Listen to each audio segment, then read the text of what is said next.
24. Oke, baik. Kita belajar dulu sekarang ya. Oke, kita sekarang belajar tentang sejarah Islam. Bukti-bukti kerasulan Nabi Muhammad Shallallahu Alaihi Wasallam. Ya, di pertemuan sebelumnya kita belajar kemarin Nabi Muhammad mulai ada tanda-tanda kerasulan. Ya, yang pertama kemarin Nabi Muhammad bertemu dengan malaikat Jibril. Ya, di mana bertemunya? Nabi Muhammad bertemu dengan malaikat Jibril di mana? Gua Hiro. Di Gua Hiro. Kenapa kok di Gua Hiro?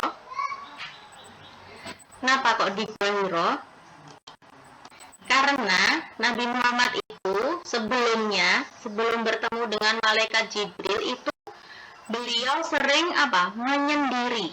Ya, beliau sering menyendiri di Gua Hiro karena memikirkan kondisi kaumnya, memikirkan keadaan masyarakat Mekah saat itu yang sudah rusak.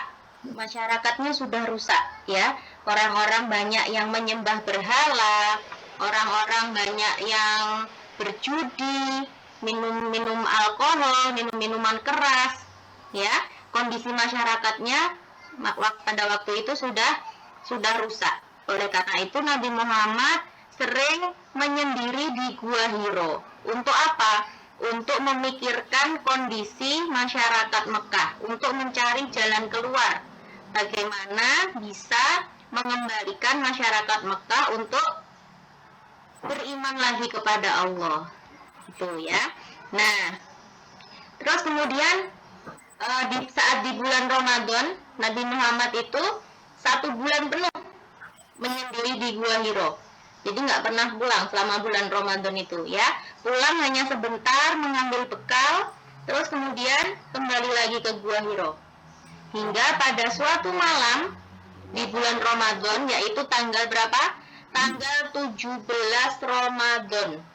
Ya, tanggal 17 Ramadan, Nabi Muhammad bertemu dengan malaikat Jibril untuk pertama kalinya.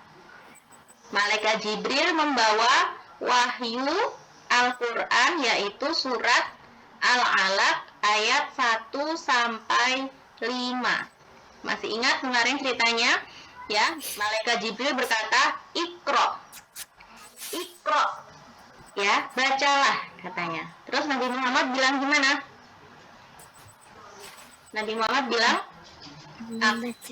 aku tidak bisa membaca. Ma'ana biqori, kata Nabi Muhammad. Terus diulang lagi sama malaikat Jibril, Iqra, bacalah. Nah, terus Nabi Muhammad bilang lagi, Ma'ana biqori, aku tidak bisa membaca. Terus dipeluk sama malaikat Jibril sampai diulangi 3 kali.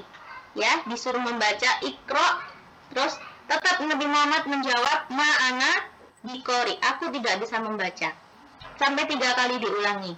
Nah, kemudian malaikat Jibril membacakan ayat Iqra bismi rabbikal ladzi khalaq.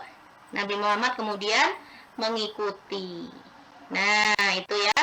Surat Al-Alaq ayat 1 sampai 5. Nah, ini adalah wahyu pertama yang turun kepada Nabi. Setelah peristiwa itu kemudian apa yang terjadi? Nabi Muhammad merasa gimana? Nabi Muhammad merasa gimana perasaannya Nabi Muhammad setelah bertemu malaikat Jibril? Ketakutan. Ya. Nabi Muhammad merasa ketakutan, merasa sampai sakit, demam ya, menggigil. Kemudian Nabi Muhammad pulang ke rumah bertemu dengan istrinya. Siapa namanya istrinya? Khadijah. Nabi Muhammad menceritakan peristiwa yang dialaminya itu kepada Khadijah, kepada istrinya. Nah, kemudian ditenangkan sama istrinya, ya. dikenalkan sama istrinya. Terus habis itu, setelah peristiwa itu, Khadijah mengajak Nabi Muhammad kemana? Menemui siapa? Menemui pendeta, ya, pendeta Nasrani. Nah, pendetanya ini masih saudaranya Khadijah. Nah, sama pendeta Nasrani ini diberitahu bahwa Nabi Muhammad ini adalah Muhammad ini adalah seorang nabi dan rasul, karena yang ditemuinya tadi itu adalah malaikat Jibril. Nah, malaikat ini yang pernah bertemu juga dengan Nabi Musa dan Nabi Isa. Jadi malaikat pendeta tadi itu karena sudah pernah membaca kitab Injil dan Taurat, ya, kitabnya orang Yahudi dan Nasrani. Di kitab itu sudah diceritakan bahwa nanti ada rasul, ya, nanti ada rasul yang terakhir. Nah, sebelumnya peristiwa ini sudah pernah dialami oleh Nabi Musa dan Nabi Isa bertemu dengan malaikat Jibril. Nah, jadi tanda-tanda ini sudah ada di Nabi Muhammad. Pasti Muhammad ini adalah rasul, karena Muhammadlah yang bertemu dengan malaikat Jibril. Gitu ya. Pendeta dari Nasrani tadi saja percaya bahwa Muhammad ini adalah rasul. Gitu. Oke, kita lanjutkan sekarang, kita baca selanjutnya. Bukti-bukti kerasulan Nabi Muhammad. Apa saja bukti yang menunjukkan bahwa Nabi Muhammad ini adalah seorang rasul? Apa saja buktinya? Ya, error lagi nih. Mana tadi?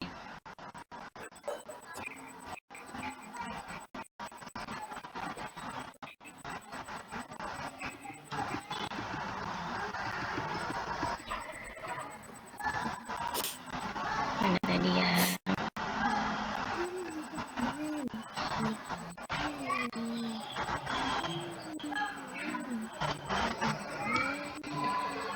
Mana tadi ya?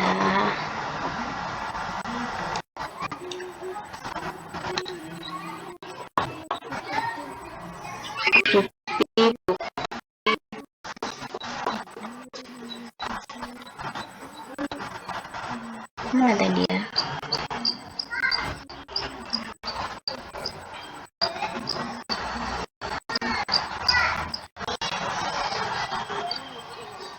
Kok hilang? Mana tadi halamannya?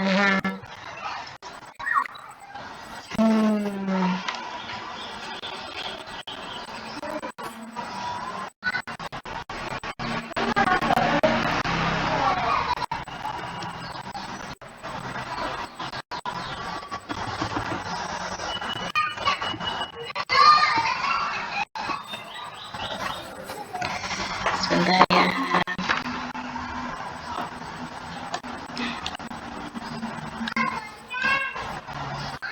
Oke, ini dia.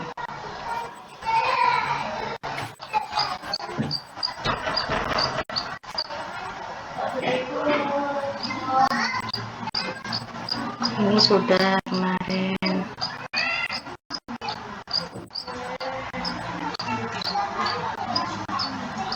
Nah, ini dia. Kita baca dulu ya. Mukjizat Nabi Muhammad. Mukjizat. Apa itu mukjizat? Apa itu mukjizat? Mukjizat itu adalah keistimewaan yang hanya dimiliki oleh nabi dan rasul. Ya. Setiap nabi dan rasul ini memiliki keistimewaan yang tidak dimiliki oleh orang lain. Namanya apa tadi? Mukjizat. Ya, coba ingat-ingat ya, dihafalkan. Mukjizat itu adalah keistimewaan yang hanya dimiliki oleh nabi dan rasul. Ya, contohnya apa mukjizat? Mukjizatnya Nabi Musa apa coba? Ingat nggak? Mukjizatnya Nabi Musa membelah lautan. Ingat nggak ceritanya Nabi Musa waktu dikejar-kejar sama Fir'aun? Pernah nggak Ustazah cerita itu? Pernah nggak? Kayaknya enggak. Terus mukjizatnya Nabi Nuh. Nah, pasti ingat nih. Apa Nabi Nuh?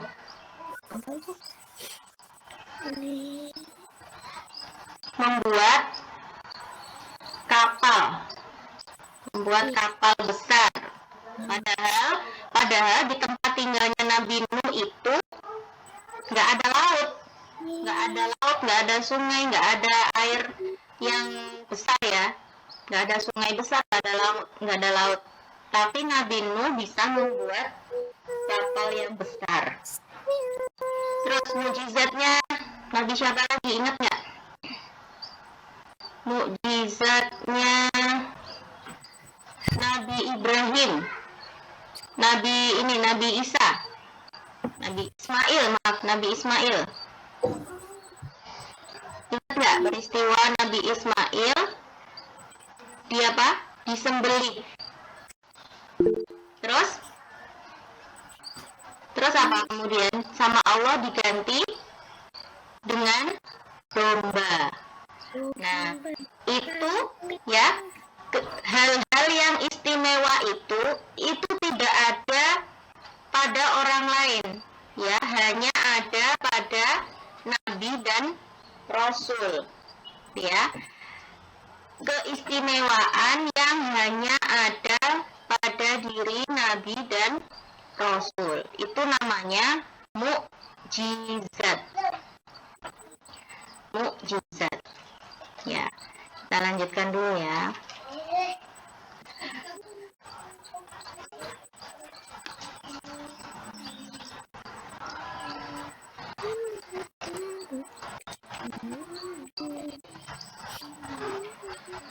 Terus, setiap nabi itu diberikan mukjizat oleh Allah.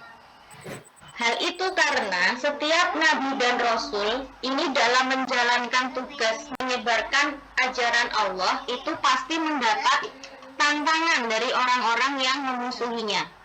Ya, mukjizat itu hanya diberikan kepada nabi dan rasul untuk menguatkan kenabian atau sebagai bukti bahwa ia adalah benar seorang nabi. Mukjizat itu muncul hanya pada saat-saat yang sangat diperlukan. Nah, jadi mukjizat ini bukan kayak sulapan yang tiba-tiba yang nabi ini bisa seenaknya mengeluarkan gitu ya, nggak bisa. Jadi ini mukjizat ini hanya muncul atas izin Allah. Jadi nggak bisa nabi ini mengeluarkan sendiri gitu, nggak bisa. Ya, hanya muncul pada saat-saat yang sangat diperlukan dan atas izin Allah. Misalnya, ketika Nabi Ibrahim pernah dibakar hidup-hidup oleh Raja Namrud. Nah, ini salah satu mukjizat Nabi Ibrahim. Ya, yaitu selamat dibakar api. Kira-kira Nabi Ibrahim bisa nggak tiba-tiba dengan sengaja membakar dirinya sendiri gitu terus selamat gitu, kira-kira bisa nggak?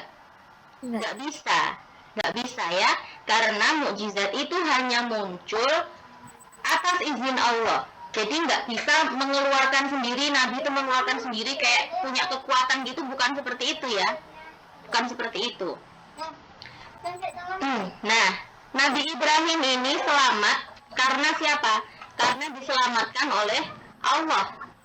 Api yang panas yang seharusnya bisa membakar dan menghanguskan benda-benda yang kena api itu, tapi saat itu Nabi Ibrahim selamat dan tidak merasakan panas. Itu salah satu mukjizat. Ya, itu mukjizatnya Nabi Ibrahim. Sekarang apa saja mukjizatnya Rasulullah? Selain terjadi pada nabi dan rasul terdahulu, kejadian luar biasa juga terjadi pada Nabi Muhammad. Beberapa peristiwa yang terjadi pada Nabi Muhammad merupakan suatu tanda akan datangnya seorang Nabi akhir zaman dan juga bukti kerasulan Nabi Muhammad. Baik saat menjelang kelahiran, pada malam kelahiran, saat Nabi Muhammad masih anak-anak, saat Nabi Muhammad berusia remaja, bahkan saat Nabi Muhammad dewasa. Ya. Apa sih tujuannya Nabi itu diberikan mukjizat? Kenapa kok Nabi dan Rasul itu punya mukjizat? Sebagai apa? Sebagai bukti bahwa dia ini benar-benar utusan Allah, ya, sebagai bukti bahwa dia ini berbeda dengan orang-orang lain, ya. Kalau Nabi dan Rasul ini selalu apa, dimusuhi oleh orang-orang, ya kan? Nah, untuk menguatkan hatinya, untuk membuktikan kepada orang-orang bahwa orang ini nih, bahwa Muhammad ini benar-benar Nabi dan Rasul, oleh karena itu Allah memberikan mukjizat, ya, sebagai bukti bahwa Muhammad ini benar-benar utusan Allah, bukan palsu, bukan nabi palsu, ya, bukan pembohong, tapi Muhammad adalah benar-benar Rasulullah atau utusan Allah.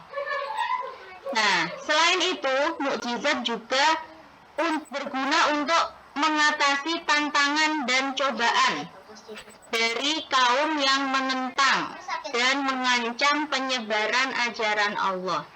Apa saja mukjizat Nabi Muhammad?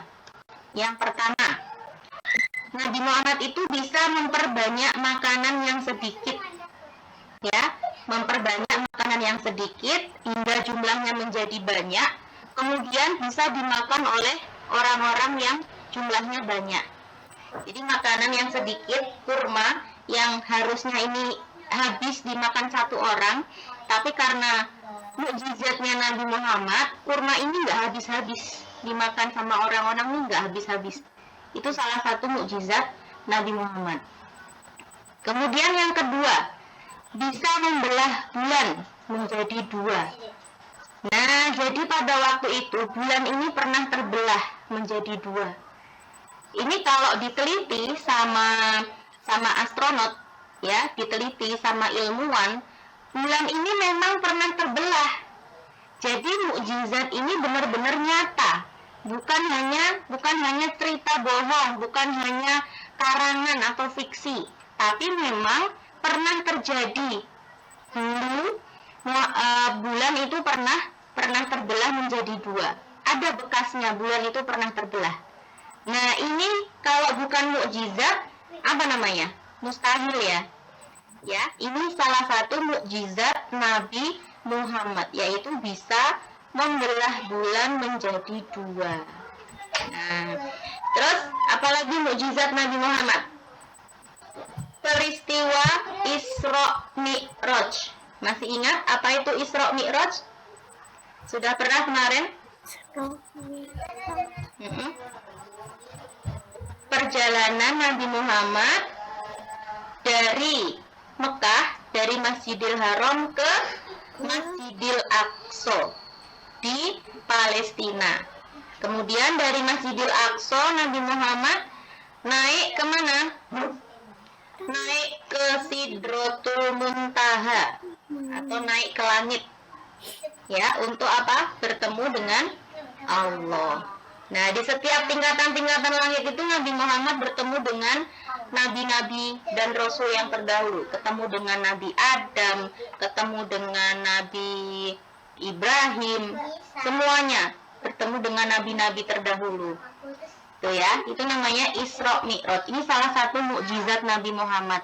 Ya, perjalanan dari Masjidil Haram yang di Mekah menuju Masjidil Aqsa yang di Palestina itu hanya ditempuh dalam waktu 1 malam saja. Ya. Mengendarai apa waktu itu? Naik apa Nabi Muhammad? Naik buruk. Naik buruk. Ya, buruk ini kecepatannya melebihi kecepatan cahaya. Langsung melesat, set, langsung sampai ke Palestina. Weh. Itu salah satu mukjizat Nabi Muhammad. Ya. Terus apalagi? Tadi sudah 3 ya. Nabi Muhammad bisa memperbanyak makanan yang sedikit. Terus bisa membelah bulan. Terus perjalanan Isra Mi'raj. Terus bisa menyembuhkan berbagai penyakit hanya dengan berdoa dan mengusap bagian yang sakit. Nah, ini mukjizatnya Nabi juga. Kalau didoain sama Nabi Muhammad, kemudian bagian tubuh yang sakit itu diusap sama Nabi Muhammad, maka langsung sembuh. Ini mukjizatnya Nabi. Terus mukjizat yang paling besar yang sampai saat ini kita semua bisa merasakan. Apa itu? Al-Quran. Nah, kalau mukjizat-mukjizat yang terdahulu kita nggak tahu ya, kita nggak bisa merasakan. Tapi mukjizat paling besar Nabi Muhammad yang sampai saat ini masih ada dan kita semua bisa menyaksikan, bisa merasakannya, itu adalah apa? Al-Quran. Nah, ini mukjizat yang sampai sekarang masih ada dan kita bisa merasakannya. Yang kalau kita membacanya, kita mendapat pahala. Ini salah satu mukjizat Nabi yang paling besar. Nah, dari zaman dulu sejak diturunkan, berarti sudah 1400 tahun lebih ya Al-Quran itu diturunkan, sampai sekarang itu Al-Quran itu masih asli seperti yang dulu, nggak ada perubahan sama sekali walau satu huruf saja. Kalau ada yang salah satu huruf, misalnya ada yang memalsukan satu huruf atau salah tulis satu huruf aja, itu pasti ketahuan. Itu hebatnya Al-Quran. Ya, Al-Quran itu terjaga keasliannya. Allah sendiri yang menjaga keaslian Al-Quran. Nah, ini beda dengan kitab-kitab yang lain. Misalnya Injil, kitabnya Nabi Isa. Ya, Injil itu sekarang sudah nggak ada yang asli. Ya, jadi Injilnya orang-orang Kristen itu, yang katanya kitab sucinya orang Kristen itu, yang sekarang ini sudah bukan yang asli lagi, sudah banyak perubahan. Ya, dicetak ulang, sudah ditambah, dikurangi sana sini. Begitu juga dengan Taurat, kitabnya Nabi Musa, dengan Zabur, ya, itu sudah tidak ada lagi yang asli. Sampai saat ini sudah banyak pengurangan dan penambahan. Tapi beda dengan Al-Quran. Al-Quran ini dari sejak 1400 tahun yang lalu sampai sekarang ini, Al-Quran tetap sama, tetap asli, karena Allah sendiri yang menjaganya. Itu ya. Nah, ada ayatnya di dalam Al-Quran. Sesungguhnya kami telah menurunkan Al-Quran dan sesungguhnya kami tetap memeliharanya. Nah, jadi Allah sendiri yang memelihara dan menjaga Al-Quran. Tuh ya.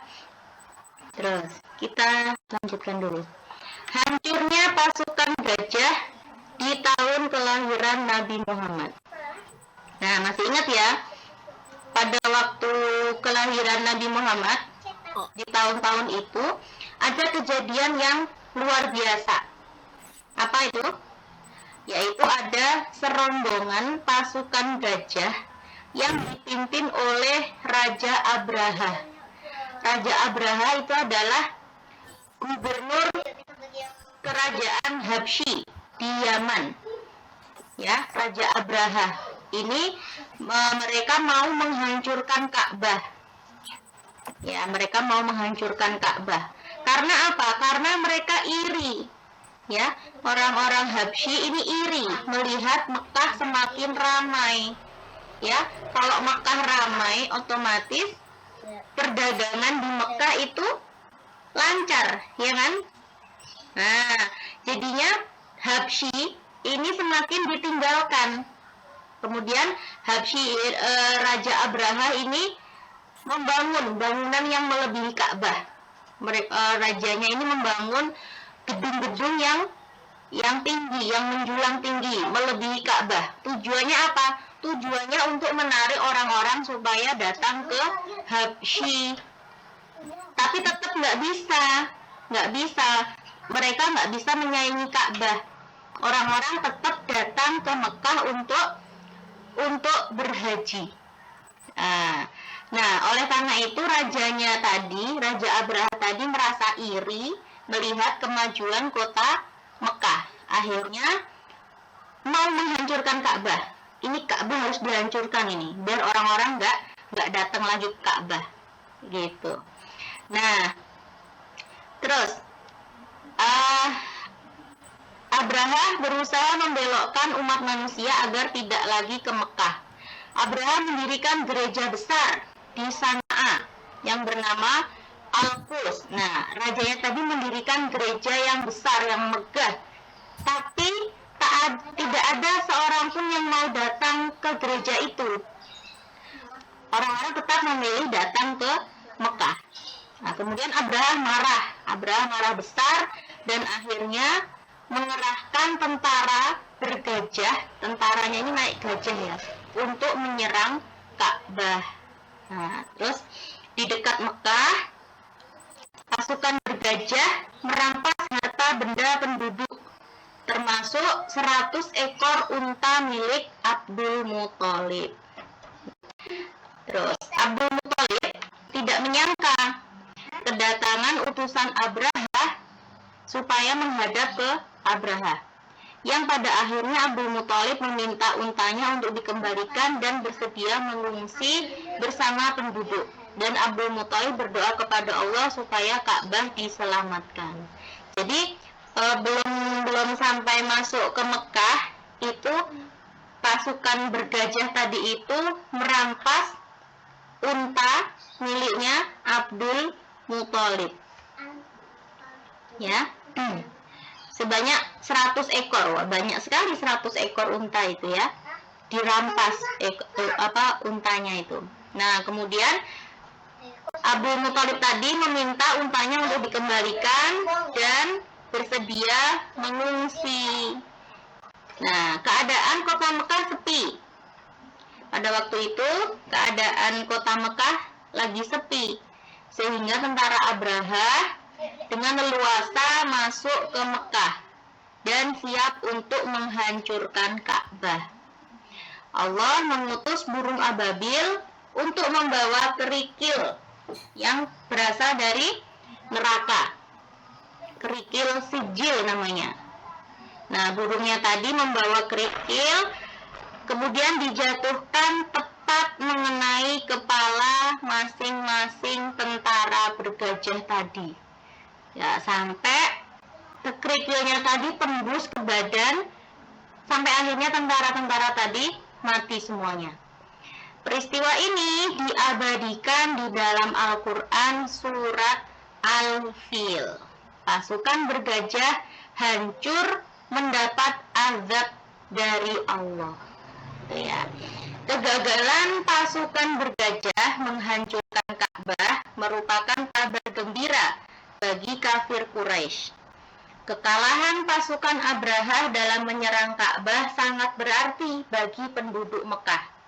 Kaum Quraisy, para penjaga Ka'bah, mengartikan serangan itu sebagai pertanda bagi suatu peristiwa masa depan yang berhubungan dengan tempat ibadah yang telah dibangun oleh Nabi Ibrahim untuk menyembah Allah.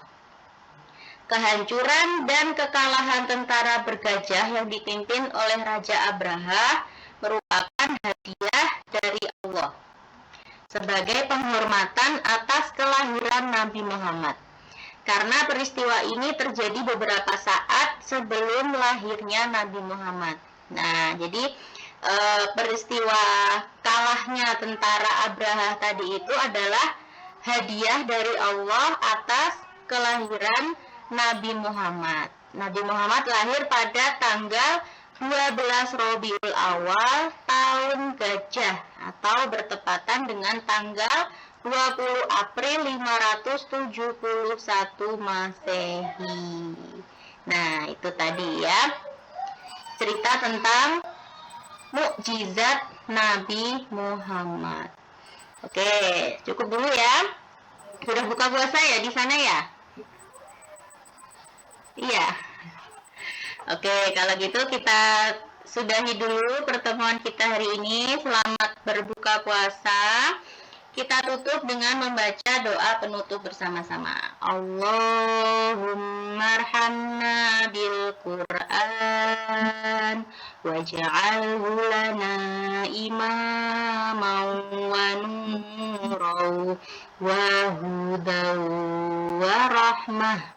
Allahumma dzakirna minhu ma nasina wa 'allimna minhu ma jahilna warzuqna tilawatahu ana al-laili wa atrafan nahar waj'alhu lana hujjatai ya rabbal alamin. Wassalamualaikum warahmatullahi wabarakatuh. Waalaikumsalam warahmatullahi wabarakatuh. Oke, dadah. Nah.